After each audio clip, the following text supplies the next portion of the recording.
Hello everyone, welcome back to our channel Reignite. My name is Shruti and I'm a partial dropper. I welcome you all to a day in my life where I'll be starting off with covering backlogs and also will share some tips for you all to do the same.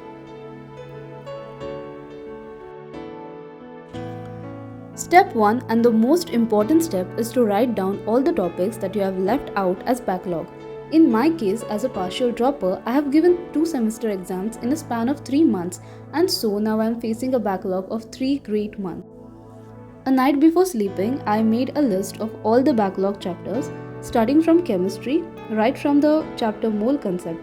I've done most of the lectures of it, but still 2 or 3 are remaining, so I thought of starting from mole concept.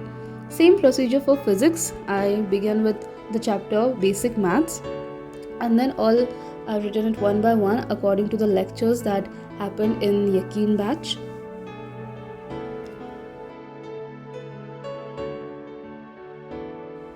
Writing down a backlog list helps you to stay on track. When you know the number of topics to cover, it becomes easy to find a way and allot a time for the same. It helps you to stay motivated when you see the list and get a sense of how far you lie from the whole batch. This thing pushes you to cope up with backlog. After physics, I made a list of botany, starting from the chapter The Living World, and then for zoology. This is how the list looks, and it will really help to cover backlogs. The second most important step is to prioritize your work. So I'm going to prioritize all these chapters according to the test happening in the Yaqeen batch. Right from test 1, the syllabus for test 1 is whole chapter of basic maths, mole concept, animal tissue, and the living world. So according to the test, I'm going to cover the backlog.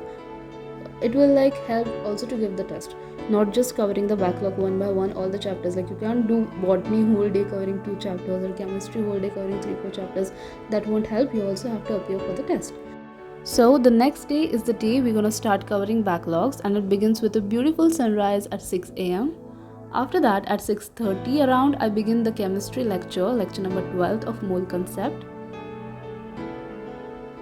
My semester exams of college happened in August and September, and during that time I could not really study for NEET because I could not focus on NEET study because of the exam pressure, and I was also not studying for the exam actually. I barely studied, I still got passed, but the point is because of that exam pressure I could not study for NEET and it got affected, and I really feel bad about that time. Actually, I could have covered at least 1 or 2 lectures daily, but chalo, koi nahi, we'll study now.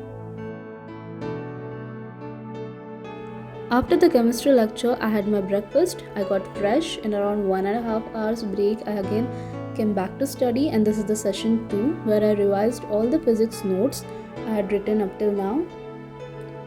Revising notes of previous lectures will help me to get in touch with the chapter to start a new lecture. This is the most important step before continuing the same chapter after a long time.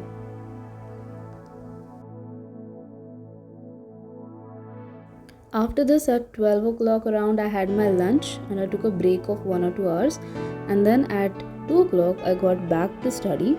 I revised mole concept notes. All the notes up till now, there are around 50-60 pages, and I did all that in 1 hour or something. I did every MCQ in detail and also revised the DPPs as well.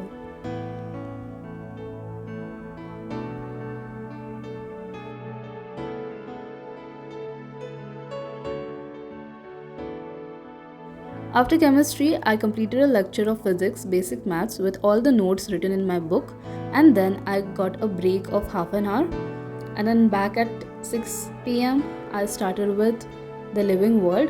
I read the whole chapter with few MCQs and also revised my old notes which I had made for this chapter. After all the study, at 9 p.m. I had my dinner, and I call it a quite productive day where I at least started covering the backlogs. It's a huge thing and I'll do it daily. I have to complete all the backlogs and probably all the syllabus until December, because in January I'm again having my semester exams for second year. and that's my plan. I hope it gets covered. Thanks for watching the video, and all the best to me and all the best to you all who are preparing and grinding hard for this exam. Happy preparations to you all. Stay healthy, stay motivated.